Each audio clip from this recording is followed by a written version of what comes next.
Bueno, yo no sabía lo que era filosofía, por fortuna, ¿eh? Y he seguido en la misma posición siempre. Lo que después llamé filosofía es lo que a mí me interesó a cuenta de la fórmula que repetía un profesor del instituto, que era profesor de geología, le llamábamos Hawi, que nos explicaba ciencias naturales, por tanto, geología, un poco de geología y de zoología y de botánica. Nos explicaba todas las clases de insectos que podía haber, ¿verdad?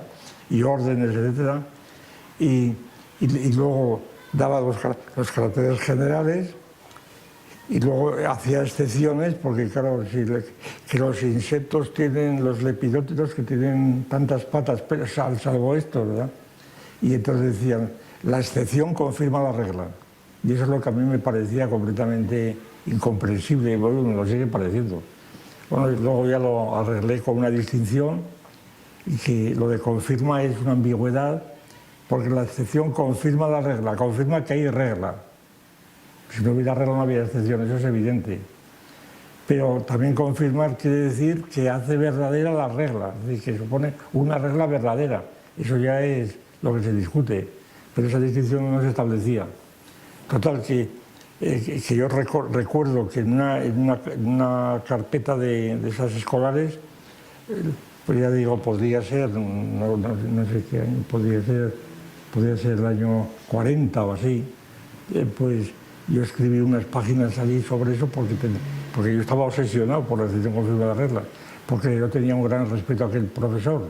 Yo cuando lo dice eso tendrá un fundamento, porque lo decía con toda solemnidad, ¿verdad? Y además vestido de este modo, con un birrete, con una buceta que iban así, ¿verdad? Y decía, la excepción confirma la regla de un modo determinante. Y quiere decir que yo lo tomaba en serio por la seriedad que infundía aquel señor. Y yo le pregunté a él y a otra gente, y digo, bueno, y esto era la época donde terminaba el bachillerato, que eran 7 años entonces. Y entonces me dijeron, no, para estudiar esto vete a filosofía, me dijeron. Pues muy bien. Y esa es la razón. Y entonces yo dije, entonces estos intereses son de filosofía. Pues sí, pues ya está. Eso fue. Claro.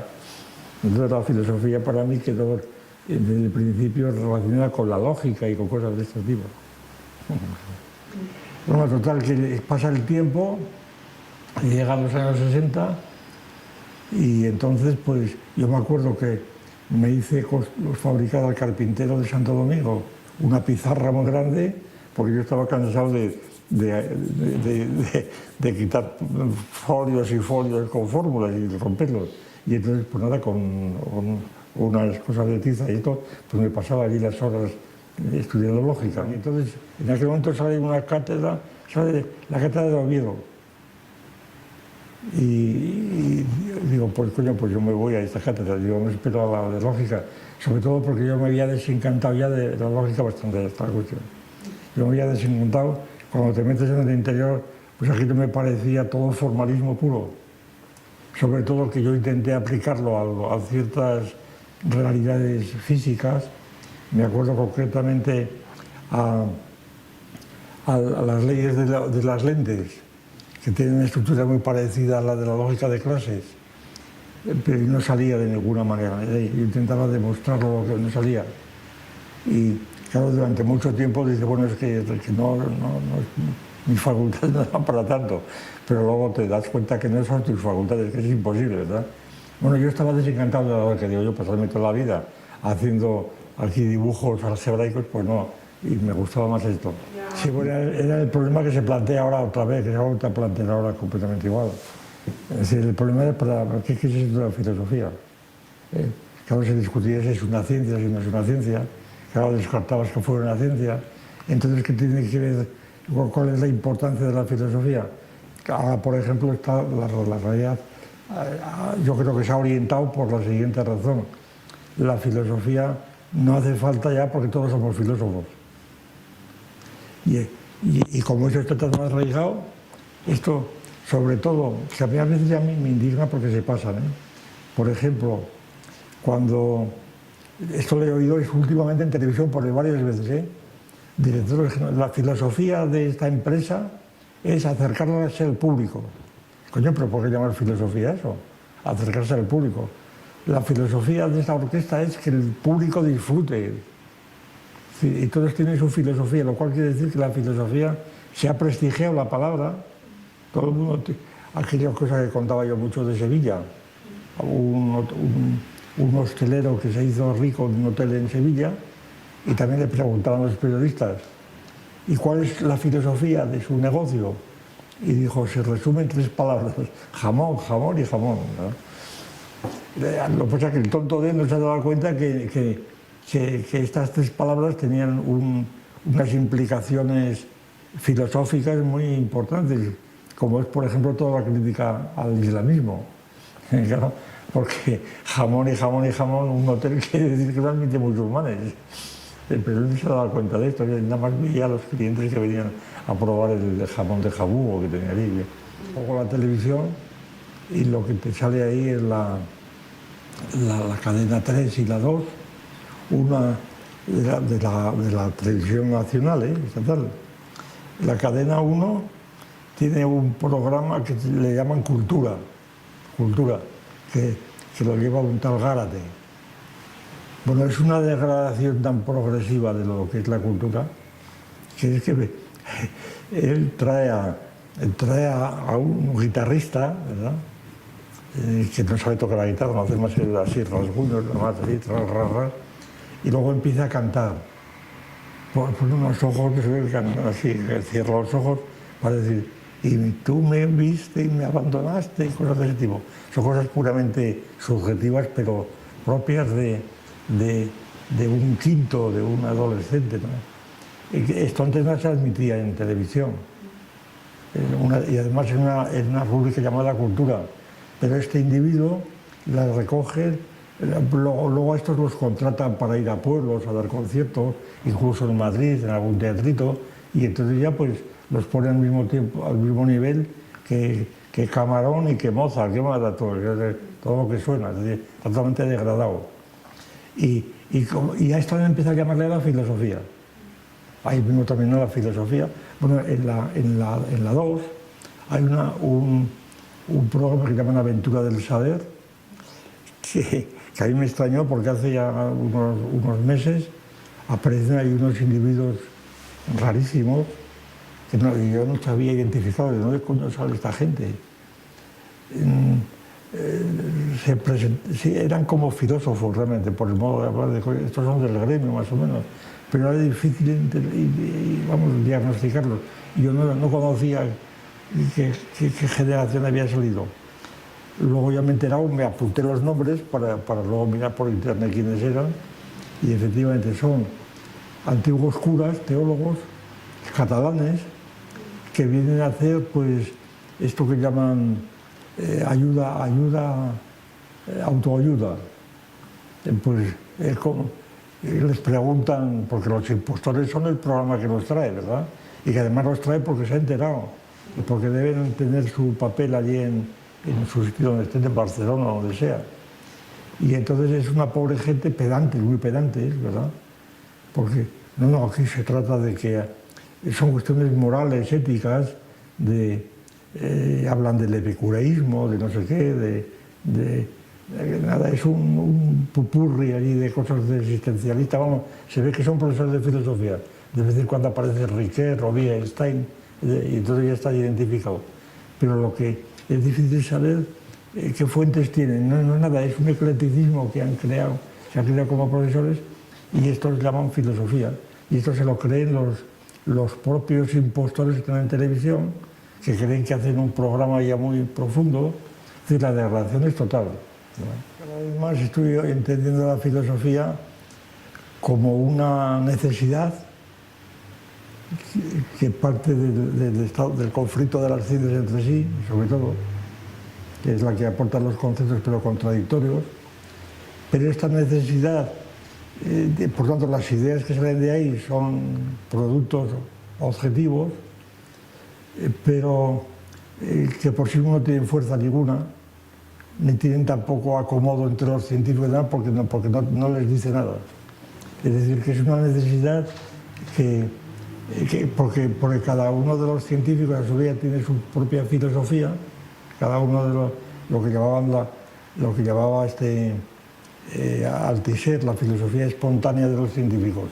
Cada científico tiene su filosofía, ¿no? De sobra, que viene a ser una especie de panteísmo naturalista en un caso, en otros casos el diseño inteligente, en fin, cada uno tiene se organiza de algún modo y no quiere saber nada ya. Lo principal es que no quiere saber nada. Es decir, que así como antes eran agresivos, mucha gente de físicos o matemáticos, ahora no son agresivos, ahora simplemente no les interesa, ya tienen su filosofía.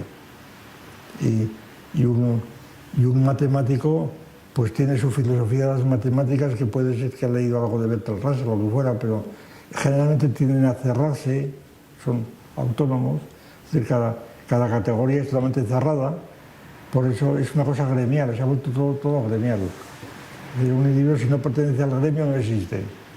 Y entonces tiene que ser gremial, y los argumentos son, en el fondo, la teoría de Kuhn de la ciencia. Son sociedades cerradas, con sus paradigmas, y el que no pertenece a eso, pues no existe. Esa es la cuestión. A mí la religión me interesaba mucho, pero no por razones existenciales, sino como objeto de estudio. Me sorprendía. Yo había leído bastantes libros, libros de antropólogos y demás de aquella época, que los tenía mi padre. Y a mí me sorprendían mucho pues, cuando hablaban de religión, de la rama dorada, de que hubiera hombres, ¿verdad?, que hicieran aquellos rituales, y que me sorprendía muchísimo. Y entonces, claro, porque la religión era las religiones superiores, era el cristianismo, vamos, lo demás no era. La tesis que sostenía más o menos era esta, que la filosofía de la religión era la versión protestante de la teología natural católica, más o menos, que era el equivalente, como realmente así fue, ¿verdad? Así fue más o menos, sobre todo cuando la filosofía de la religión empezó ya a crecer, y ahora ya ha desaparecido otra vez. Todavía sale de vez en cuando libros de filosofía, pero desaparece porque en gran parte tragados por la antropología. Que no son los antropólogos que dedican a esto, pero sí. Vas leyendo, vas pasando hojas y sabes lo que va a venir, pero mirando a lo que has leído ya del otro lado, ¿no? Porque es la misma estructura que se va aplicando. Y dicho, vamos, cuando decía Carnot aquello de que la filosofía es música, pues yo creo que el ejemplo es Carnot es un músico, sobre todo. Carnot es un músico más que, claro que ya es bastante, claro, en cuanto a la organización, al orden, al sistema, ¿verdad? Un músico clásico, claro, un músico barroco, ¿verdad? O como quieras llamarle. Pero que yo esto no lo digo como una crítica, yo lo que más admiro siempre es Carnot. El sistema tan cerrado que tiene, ¿no? Pues bastante tarde también, porque las cosas lo ibas haciendo cuando te dabas cuenta que tenías que leer otras cosas tuyas para leer. Sí, pues vamos a ver cuándo pudo ser esto. Pues quizá fue con este libro, Ensayos materialistas, por ahí, sí. Esto fue en los años, que no me acuerdo, 70 o por ahí. Los años 70, sí. Eso fue sí, toda la experiencia de Oviedo de los primeros años. Teníamos una actividad extraordinaria sin parar. Los estudiantes, que había aquellas generaciones muy activas, muy buenas. Allí estaban pues, gentes como Vidal, como Cueto, como Antolín Rato, como este que ha muerto ahora, por cierto. Sí, yo eso me di cuenta sobre todo en debates con colegas o en otros sitios que hablando pues no tenían más remedio que conceder, ¿verdad? Luego te ponían a parir de lejos, pero hablando no eran capaces de sostener esto, y yo creí que era la mejor demostración. Y entonces se iban por las ramas, no tenían sistema, ¿no? Se paraban a los 2 pasos, nada, que no. Se veía claramente que aquello estaba. Y entonces te das cuenta de esto, y luego empieza la gente a tener sorpresas de que hubo una recepción muy buena al principio, claro, empezando por la Fundación Más, que también fue un... Y recuerdo cuando la Fundación Más presentó unas conferencias, 5 o 6 conferencias que tuve que dar sobre este asunto, la sala estaba llena de gente de Madrid, que eran profesores de química, de matemáticas, de todo. O sea que pasa es que luego pues sí venían a preguntarme, ¿no? Muy bien, no me puedo quejar. Lo que pasa es que luego en la realidad, luego resulta que la gente no lee nada. Y luego vinieron las otras modas, luego vino la moda de Kuhn, del paradigma, y todo eran paradigmas. Así ya acabó, todo eran paradigmas, y como lo sigue siendo ahora, ¿eh? No, eso fue en Salamanca ya. Eso ya me di cuenta yo, eso fue en Salamanca. Y como yo vivía en Salamanca, en una casa que estaba al lado de la Facultad de Medicina, nada, era cruzar la calle, pues yo pasaba todos los días en la Facultad de Medicina, y como yo iba a estudiar los aparatos que tenía y me explicaba cosas, pues yo quería darme cuenta del truco de la ciencia, en qué consistía la ciencia. Era un problema planteado allí, tenía que resolver con aquellos aparatos. Yo lo veía con los ojos, que no era pensar sobre la naturaleza, que era pensar de la interdependencia de unos aparatos con otros y de unos conceptos más o menos esto. Y yo me acuerdo que un día dije, coño, estoy pensando que tengo que poner aquí un interruptor, pero no sé cómo ponerlo. Y entonces yo me acuerdo que le hice, estaba yo entonces con la lógica, le hice allí unos esquemas de lógica y que le sirvieron para esto, de manera que en ese ambiente fue lo del cierre. Vamos a ver, la Fundación Más tenía unas cantidades, no sé cómo llamaban, unas pensiones o premios o no sé, con temas. Y entonces propuso un tema que era las ciencias humanas y las ciencias humanas como ciencias, algo así. Y entonces, y cada ahí se presentaron de todas las universidades, todo el mundo tenía su opinión sobre el asunto, ¿no? Y también nosotros nos presentamos aquello. Y nos dieron el premio a nosotros, de manera que eso fue, y cada día había que poner ya en marcha aquello del cierre y demás, que estaba más o menos esbozado, pero había que ponerlo en marcha y eso fue un gran empujón, como natural. Los 15 volúmenes fue sí porque pensábamos que podíamos hacerlo, pero yo siempre tuve muchas dudas porque era imposible. Eso tenía que... y prácticamente los 5 volúmenes ya estaban pensados para que tuvieran unidad por sí mismas, porque yo tenía dudas, sobre todo porque había habido otra serie de intereses ya apremiantes de tipo político y demás, ¿verdad? Que no se podían tampoco dejar de lado, y esto era absorbente, la televisión era absorbente. Y ahora todavía Lino me está llamando estos días, es que tienes que publicar el tomo sexto, porque aquí se dice, porque se diga lo que quieras, que lo hagan ellos. Y entonces pues me están empujando para que escriba el tomo sexto. Y digo, bueno, pues que yo no tengo tiempo, que no puede ser ya, que es imposible. Y ya hemos llegado a un acuerdo que voy a tratar de publicar un tomo, porque Lino quiere que sea una cosa de física. Lino y los amigos suyos, una cosa de física, pero es que la física cambia cada 3 años.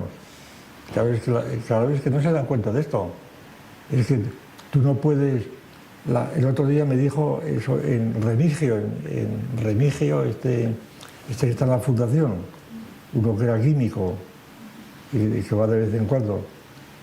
Me dice, ¿se ha enterado usted que la teoría de Big Bang está ya prácticamente liquidada? Le digo, hombre, sí, ya lo sé. Dice, pues sí, señor, pues mire, tenía usted razón. Hombre, claro, ¿cómo va a ser verdadera esa teoría? La teoría del Big Bang. Cuando yo escribí aquello, entonces la teoría vigente era la teoría de la creación continua de materia, que era la de Hoyle, la de Bondi, pero esa teoría por los años 70 desapareció, se desvaneció, apareció esta otra. Y entonces la teoría del Big Bang pues todavía no tiene 30 años, pero ya está dando calor.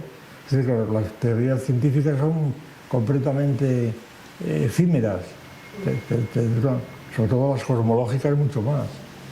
Y entonces tú no puedes empezar a, a- a desarrollar temas con la tecnología de Stephen Hawking, quedan anticuadas. Entonces, si tú quieres, que es lo que dices, no, es que una vez que esté actual, pero es que la actualidad está pasando. Y para eso vienen los 90 años, ¿verdad? Que yo recuerdo la teoría de la creación continua era la última palabra.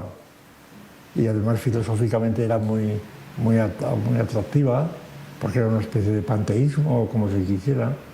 Pero la teoría del Big Bang era una cosa distinta, y entonces aquello quedó completamente arrumbado. En un año quedó arrumbado. Yo creo que no hubo giro ninguno, porque no hubo giro porque los problemas de tipo político, lo que fuera, ya estaban planteados entonces, incluso publicados artículos y tal.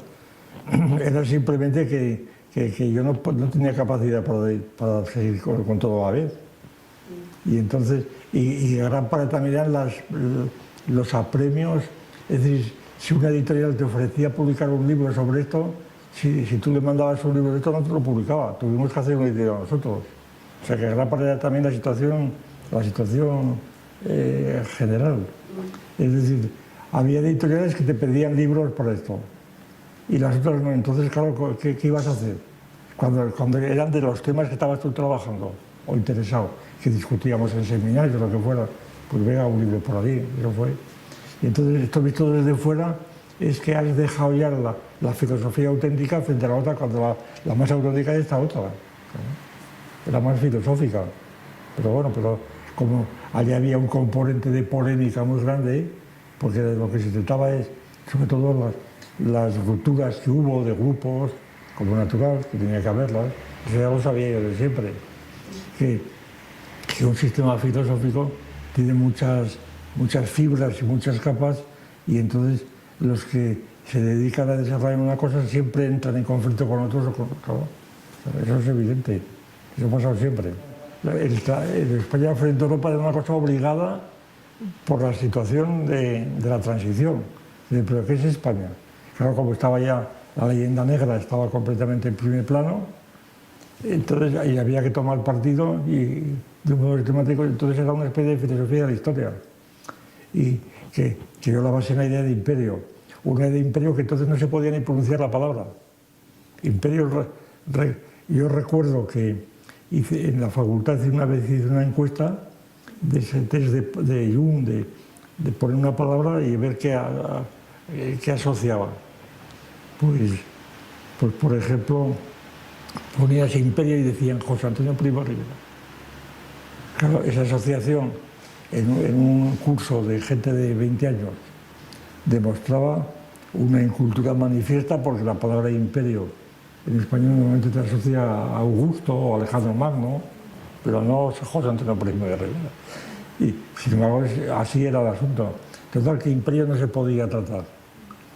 Y yo recuerdo un artículo de Peñalver, muy interesante, que de hace, no sé, 10 o 12 años, haciendo un comentario a un libro de estos, en la revista del Occidente además, un poco llamó la atención cómo la palabra imperio se estaba transformando en una categoría historiográfica totalmente seria, imprescindible, y que una de las principales agentes de esa transformación eran los libros míos, claro. Y hoy día ya no. Hoy día hay una bibliografía sobre imperios de Kaplan, lo que fuera, de Estados Unidos, de todos los sitios, ¿no? Y hoy claro, hoy no se puede uno rodear de imperio, pero usted no sabe lo que es eso. Claro, como categoría historiográfica es la única categoría. Y claro, como luego el imperio español era tan ajustado al concepto, porque además la idea de imperio que yo saqué estaba muy pegada a las partidas de Alfonso el Sabio, a la idea de imperio de Alfonso X. Y Alfonso X fue propuesto como emperador, como candidato a emperador, no por él, sino porque ya su abuela, doña Berenguera, había intentado casar a los hijos de Alfonso XI con unas princesas de Constantinopla, de Sofía y demás. Es decir, que la idea de imperio estaba funcionando, y sobre todo a través de Carlos V. Y entonces había una derivación literal de imperio, que era para los historiadores, pero acá los historiadores de la historia de España actual están completamente embebidos del antifranquismo, y para ellos el imperio es José Antonio. Y a pesar de que yo decía, una de las tesis de España frente a Europa es que el imperio es un concepto políticamente imposible, decía yo. Exactamente igual que el perpetuum mobile es un imposible termodinámico. Eso lo ponía yo eso no lo leyeron. Y me llegaron a decir que yo estaba resucitando las teorías de José Antonio y demás, no tenía nada que ver. Yo decía que era un concepto imposible y además lo demostraba. Pero sin embargo era un concepto imprescindible históricamente, y yo ponía el ejemplo del principio del perpetuum mobile, claro. Que por cierto el otro día me hizo gracia que en televisión una individualista decía perpetuum mobile. O sea, por decir perpetuum en latín y mobile en inglés, por las cosas de los móviles, ¿no? ¿Cómo está el asunto de degradación completa, Sí, pues yo creo que están relacionados siempre, es un tema de Platón, claro. Para Platón la filosofía era formar políticos.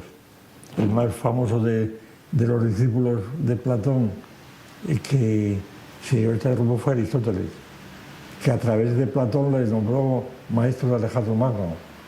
Esa es la conexión más directa.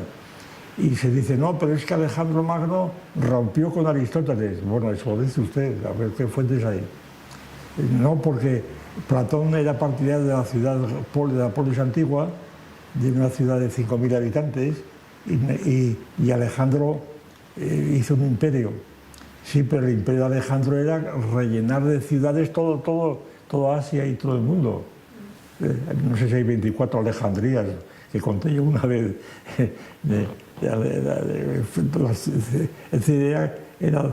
Los bárbaros eran los que vivían fuera de la ciudad, sencillamente. Era el modo de producción asiático, que dijo más. Y entonces Alejandro lo que quería es convertir en ciudades todo el imperio, claro. Que es lo que hicieron los españoles en América. En América la idea de los españoles era fundar ciudades, claro, cosa que no hicieron los yanquis, que los mandaban a reservas a los indios. Y ni los portugueses, que se limitaban a poner factorías para el efecto de explotar, ¿no? Como los fenicios. Es decir, el imperio inglés o el imperio portugués eran fenicios y estos otros eran romanos. Y entonces la idea de todas las ciudades españolas de América, pero a docenas, tienen la misma estructura, el plano hipodámico, la plaza central, en fin, era todo lo mismo. Y entonces, porque era la ciudad, y luego todas las formalidades de la ciudad. Cuando la posesión de la tierra la tomaban contra la ciudad, nombraban al alcalde, al virrey, etc. Y estaba todo organizado exactamente igual como estaba organizado en España, que era una evolución del romano, creo, del derecho romano. Claro. O sea, la continuidad del imperio es total. Y como de esto tuvieron presencia constante los grandes políticos, Alfonso X, y después todos los reyes emperadores, cosa que no han querido reconocerlo nunca, más que algunos muy pocos, Menéndez Pidal y demás, pero por ejemplo, Alfonso en Asturias, claro, Alfonso II ya empieza a ser emperador y Alfonso III le nombra emperador. Y te dice, pero ¿cómo va a ser emperador si resulta que reparte su imperio entre los tres hijos? García, el otro. Bueno, pero es que el imperio no es el reino. El imperio puede repartir porque el imperio es distinto. Y además, cuando le nombran emperador a Alfonso III, es cuando este ha dejado de ser rey ya porque se lo han quitado los hijos. Y entonces le nombran emperador precisamente como símbolo de una unidad entre los tres reinos que habían salido. De manera que, pero el prejuicio es de tal magnitud, ¿verdad? Cuando, y eso en toda la Edad Media, el título de emperador es un título puramente ornamental. Bueno, ¿qué más quieres? ¿Qué más queréis que fuera fundamental? Se trataba de, y además es de sentido común. Si está la España visigoda, está rota en varias mitades, y sobre todo en dos mitades, la ulterior y la citerior, y el enemigo común son los moros, entonces, claro, tenían que haber, la idea de una unidad no se podía haber perdido, porque estaban todos aliados. Es que también se aliaban con los moros, hombre, también se aliaban con los moros, como natural, pero era distinto. Lo que no se casaban de que era con una mora, por ejemplo. Las tendrían de amantes o lo que fuera, pero no se podía casar con una mora. Es decir, el connubium estaba prohibido y el convivium. Y además, como muchos de los que defienden esto fueron compañeros míos en Zaragoza, precisamente de historia, y eran cretinos, porque yo los he conocido, pues para mí las objeciones que me ponen aquellos historiadores me traían sin cuidado. No es que este fulano con el cual estaba yo hablando, sí, de estudiante, pero que es tan bobo como era de estudiante, ¿verdad? Y entonces ha escrito un libro tremendo que luego porque se aprovecharon de las autonomías. Era cuando empezaron las autonomías, los valencianos, los catalanes, cada uno quería meter. Y entonces era esto. Y aquí en Asturias, no digamos, aquí en Asturias, con el nombre de covadonguismo, pues te prohibían prácticamente de hablar de Pelayo, porque Pelayo era una cosa de la derecha más arcaica que imaginar, ¿no? La situación de los científicos, en este caso los historiadores, y no digamos los antropólogos, porque la antropología fue también el prototipo de una ciencia de vanguardia durante los años 50 y 60 y 70 en España fue tremendo aquello. Toda la antropología. Y la antropología prácticamente se han refugiado ahora en estos canales que citaba yo antes de eso. Los antropólogos es una gente completamente camelística que te coge de aquí y allá y nada, ya está, ¿no? Siempre están con el chivo expiatorio, con la rama dorada, con 4 o 5 tópicos que están dándole vueltas por ahí, claro. Con el chamanismo y ya está. Pues que la idea de la nación y la idea del imperio son ideas sumamente filosóficas. Claro, y además de una tradición tremenda. Por ejemplo, toda la teoría del imperio, que el otro día, no sé, dio Tomás García, una conferencia sobre el verdadero creador del derecho internacional, que no fue ni Godocio ni Vitoria, sino que fue Baltasar Ayala, que era un holandés, hijo de españoles, que Felipe II lo tomó como auditor de todos los Países Bajos. Entonces tiene un tratado impresionante sobre derecho internacional, que es prácticamente el que ha presidido toda la historia de Europa de los siglos XVII, XVIII y XIX, prácticamente, toda la teoría de eso. El tratado y es una teoría prácticamente la misma que mantenemos, porque yo allá lo conocí después de haber escrito todo esto, y por eso lo he dictado muy poco últimamente, sí, en alguna conferencia además. Es partir de la idea de soberanía del Estado. Por tanto, si el Estado es soberano, no tiene que dar cuentas a nadie de las guerras, sino simplemente el sistema de Estados soberanos supone que cuando alguien declara la guerra a otro tiene sus razones, que no puede meterse en ella porque es soberano. Y entonces lo único que se exigen son cumplir unas fórmulas de declaración de guerra, que naturalmente siempre parecen bien al conjunto del sistema, porque para eso se hacen previamente las disposiciones necesarias para encontrar un casus belli, ¿no? Un pretexto. Y entonces da una serie de reglas y de cosas realmente impresionantes, que son por las que se guió la Europa, bueno, y América, pues durante los siglos XVII, XVIII y XIX, sin tener nada que ver con Wolf o con Pufendorf o con Godocio o demás. Eran cuentos que sacaban ahí bueno, como luego se descubrió también, porque luego hubo un movimiento de los Estados Unidos para reivindicar a Vitoria y poner a Vitoria como el verdadero creador del derecho internacional, pero la cosa no es así. El asunto de Vitoria a este Ayala es un salto cualitativo, vamos, es otra cosa totalmente distinta. Pero estas reglas de guerra se rompen totalmente con uno de los temas que ahora hablan mucho por los fundamentalistas que ya no aceptan estas reglas. No, y sobre todo yo creo que fue la Segunda Guerra Mundial y la idea de los derechos humanos y de las Naciones Unidas, la ONU y los derechos humanos que van ligados. Y todo eso a través del juicio de Nuremberg. Y yo creo que fue la clave del asunto. Claro, como resulta que el juicio de Nuremberg fue hecho con la mayor ingenuidad posible, que se explica psicológicamente al ver los campos de concentración. Claro, ahí cualquier cosa. Y entonces dijeron, no, esta gente va contra los derechos del hombre. Entonces, ¿y qué es eso? Tuvieron que improvisarlo y fueron los derechos del hombre. Bueno, es una cosa totalmente...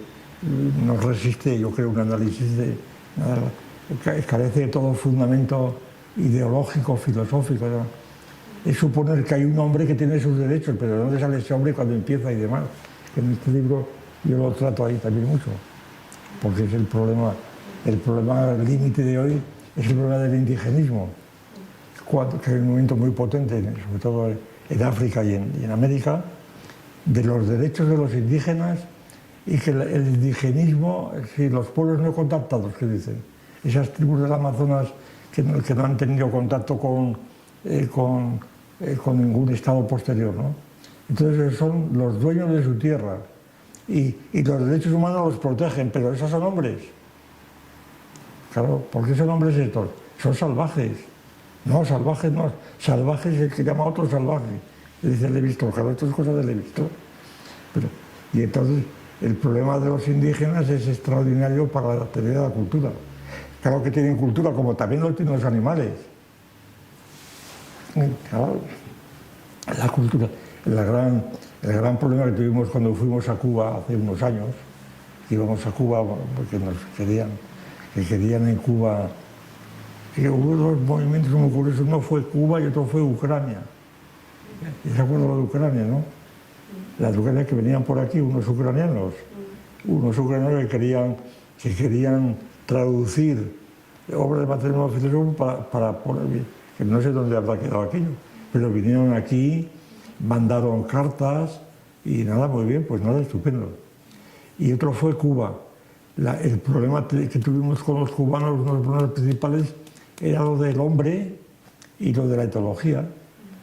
Como era a cuenta del animal divino y demás. Ellos partían del supuesto de que los animales y los hombres no tienen nada que ver. Era una cosa predarwiniana, completamente. Eso en Cuba es una cosa increíble, ¿no? Y entonces, y los soviéticos, había también algunos que apuntaban por esa vía, ¿eh? Pero no era tan grosero como los cubanos. Tuvimos ahí unas broncas tremendas tuvimos que enseñarles que leyeran algún libro de Ives Fellowes de etología, que no habían oído hablar de eso ni querían saber nada de eso. Entonces el hombre tenía una dignidad propia que son los derechos humanos, pero ¿eso qué es? ¿Y cuándo empieza eso? Como luego empieza el Homo sapiens y el Homo sapiens sapiens, ¿cuál es la frontera del Homo sapiens y sapiens sapiens? Pues nadie sabe responderte. Sin embargo siguen con eso. Ahora ha llegado ya una especie de convenio que es Homo sapiens es el hombre de Neandertal y el sapiens sapiens es el cromañón. Pues, luego viene el follón de los cromañones y neandertales que no están de acuerdo de esto del asunto del sidrón aquí. Es que no tienen ni idea, no tienen criterio ninguno. Pues lo veo muy oscuro, no sé absolutamente nada.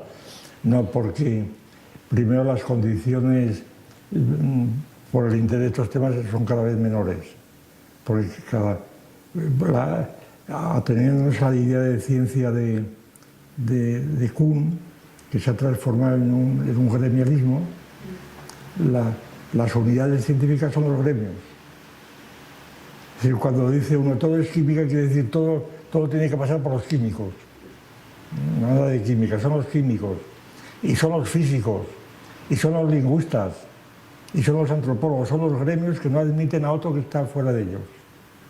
Claro, como la filosofía es esencialmente extradisciplinar, pues tiene enfrente a todos los gremios. Y entonces es muy difícil que, bueno, yo veo muy difícil que a pesar de que hay mucha gente, como sabe, que se interesa por esto, pero no está dentro de sus hábitos ordinarios, de su trabajo, de su profesión. Es decir, yo creo que la filosofía está fuera de profesión, fuera de gremios, no es gremial. Y claro, si no es gremial, pues de hecho tiene que de algún modo organizarse en una forma parecida a un gremio para que pueda funcionar. Porque si no, es imposible. Eso ha sido de siempre. Y entonces, los que más o menos se incorporan o se adhieren a este sistema filosófico, pues no es que constituyan un gremio, pero siempre hay el peligro de que se confunda con ello. Es un gremio, sobre todo si vas en grupo o lo que fuera. De manera que entonces la situación es muy difícil, porque la situación, yo creo que es esencial, la situación actual es totalmente antifilosófica. A pesar de que se llama filosofía, es una filosofía gremial, de gremios. Y entonces cada gremio les interesa por lo suyo, lo demás no les interesa nada, no quiere saber nada. Porque de hecho, cuando se habla de interdisciplinaridad, que viene a ser la forma de compensar esto, primero la interdisciplinaridad supone que hay disciplinas, si no habría disciplinaridad. Segundo, la interdisciplinaridad es un cuento, porque la interdisciplinaridad tiene que tener una dirección. Por ejemplo, una investigación interdisciplinar oceanográfica. Bien, pero ¿quién dirige esa investigación? Siempre hay uno que la dirige, que puede ser el geólogo en un caso, el biólogo en otro, el economista en otro. Es decir, y entonces eso ya no es una disciplina, no es interdisciplinar, porque las disciplinas científicas, a no ser decirlo, son totalmente incomunicables. Es imposible. Es decir, que es un problema central para la teoría del cierre, pero que encuentra una explicación, yo creo, bastante acertada, bastante adecuada en esa teoría. Y entonces esa es la cuestión. El papel que puede jugar un sistema filosófico en el futuro es por lo menos mantener un punto de referencia para medir. Un punto de referencia. Porque tal como están las cosas, y en mucho tiempo yo no creo que esto pueda ser un asunto que sí que puede tener pues gente que lo saluda con simpatía o lo que fuera, pero dedicarse a ello es otra cuestión diferente. Porque la gente está muy ocupada con sus negocios y con sus gremios, sobre todo si son científicos, o si son técnicos, o si son políticos. No tiene tiempo, no tiene tiempo material y además con la cantidad de distracciones que hay ahora, esto se ve claramente en esta cosa de los Facebook y los Twitter y tal. La gente está absorbida en estas cosas, ¿no? No tiene tiempo, es imposible. Y entonces, ¿cómo puedes encontrar hoy a un joven de cualquier facultad, de cualquier orientación, que coja un libro de Aristóteles para leerlo, un libro de Kant? No lo hay. Te cogen unos resúmenes, lo que fuera, pues no hay tiempo. O un libro nuestro del materialismo, lo deja enseguida. Coge aquello y dice, bueno, esto no me interesa, vamos, o no puedo con él, o ya lo leeré más adelante. Es decir, no, es imposible. Y entonces, pues yo no es que sea con esto pesimista, quiero decir que lo que quiero evitar es un optimismo completamente utópico, porque no está el horno para bollos, por decirlo así. Ahora, si hace falta una regla, por lo menos, una regla que sirva de referencia. Y entre las múltiples reglas, pues esta puede ser una regla más, que pueda servir para muchos, para medir un mapa de la situación, una hoja de ruta para decir, cuidado, que estés aquí, pero cuando te dicen los científicos, es que ya la ciencia ha resuelto los problemas del universo. Hombre, no me dijo, qué tonterías, ¿verdad? Yo creo que la filosofía hoy día tiene, sobre todo la crítica a la ciencia, tal como se ha desarrollado la ciencia. La crítica a la ciencia, crítica que no es destrucción de la ciencia, sino de una ciencia que ya misma deja de ser ciencia, ¿no? La crítica a la política, a las ideas políticas, una referencia a lo que es la democracia, en fin, son cosas completamente que están crítica del arte. Luego, esto es un mundo inmenso. Es decir, que todo pintor hace una filosofía, pero te la hace ahí a tus barbas, ¿verdad? Bueno, está todo lleno de filosofía por todos lados. Entonces, claro, el enemigo de la filosofía es la propia filosofía que se ha dispersado de este modo y se ha convertido en una serie de filosofías particulares o regionales que el que las mantiene no tiene necesidad de más, ¿verdad? Es decir, hoy día no puedes hablar, por eso es tan ridículo, me parece, cuando salen manifestaciones de estudiantes reivindicando la filosofía. Queremos la filosofía, pero ya está reivindicada. Si esto se lo dices a los políticos, que se consideran filósofos todos, absolutamente todos, entonces el argumento es bien sencillo. Pero ¿para qué queréis filosofía si ya existe? ¿Qué nos vais a enseñar vosotros, a nosotros, a los políticos que vamos a dar las leyes? No les enseña nada de más. Porque ¿qué puede enseñar un profesor de filosofía promedio a un político? Nada. Son las vulgaridades que pueda decir un partido político a otro. Nada. No tiene nada. Si no tiene un sistema no puede decir nada. Más que meterse en la crítica política y a menuda de que se han robado, de que si la corrupción, y con eso cree que han llegado al fondo de la cuestión. Como si la corrupción principal no fuera, por ejemplo, el esquema de la democracia que funciona. Es decir, los males de la democracia con más democracia. ¿Y usted qué quiere decir con eso? No quiere decir nada. ¿Qué quiere decir más democracia? ¿Que vote todo el mundo? Bueno, que vote todo el mundo, pero ¿y quién va a votar ahí? Y además, ¿qué es eso de votar? No, la situación es realmente terrible, ¿eh? Sí. Pues nada, el legado es el espíritu del sistema materialista. Ese espíritu. Que no ya los detalles del sistema, sino el espíritu general del sistema, que es el imprescindible, si no todo se desploma completamente.